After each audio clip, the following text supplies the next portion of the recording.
ایک جنگل میں مختلف جانور رہتے تھے جن میں خرگوش، کچھوا، بندر اور ہرن شامل تھے۔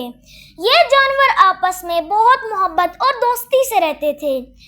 ایک دن خرگوش نے ایک خوبصورت تالاب دیکھا جس کے کنارے پر ایک بڑا سا درخت تھا۔ اس نے فیصلہ کیا کہ وہ وہاں ایک جھولا بنائے گا تاکہ سب جانور جھول سکیں۔ خرگوش نے اپنے دوست بندر سے مدد مانگی۔ بندر فوراً درخت پر چڑھ گیا اور ایک مضبوط شاخ پر رسی باندھ دی۔ پھر خرگوش نے تالاب کے پانی میں چھلانگ لگا دی اور اپنے دوست کچھوے سے کہا کہ وہ بھی آ کر جھولے میں شامل ہو۔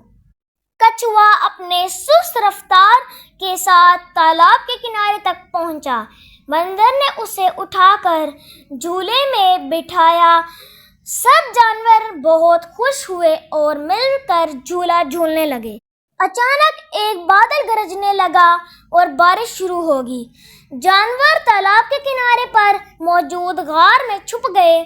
غار کے اندر انہیں ایک بہت بڑا اور خوبصورت پتھر ملا جس پر ایک قدیم نقش بنا ہوا تھا۔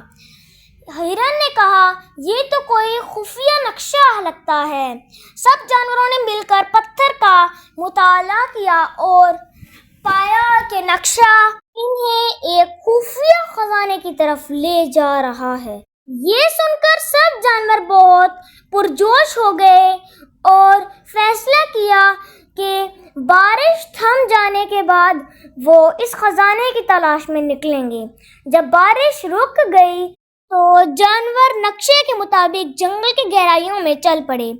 راستے میں انہیں مختلف مشکلات کا سامنا کرنا پڑا، جیسے کہ ایک گہری کھائی، خاردار جھاڑیاں اور ایک خطرناک ندی، لیکن سب نے مل جل کر ان مشکلات کا سامنا کیا اور آخر کار ایک خوبصورت وادی میں پہنچے جہاں خزانہ دفن تھا۔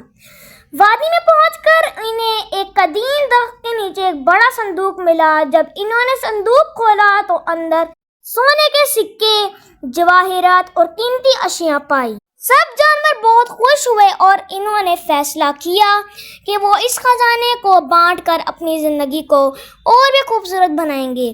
اسی دن کے بعد سے وہ جنگل میں نہ صرف محبت اور دوستی سے رہتے تھے بلکہ خوشی اور خوشحالی کے ساتھ بھی۔ یوں ان جانوروں کی دوستی اور محنت نے انہیں نہ صرف خزانے کی دولت بخشی بلکہ ایک دوسرے کے لیے محبت اور عزت بھی بڑھائی۔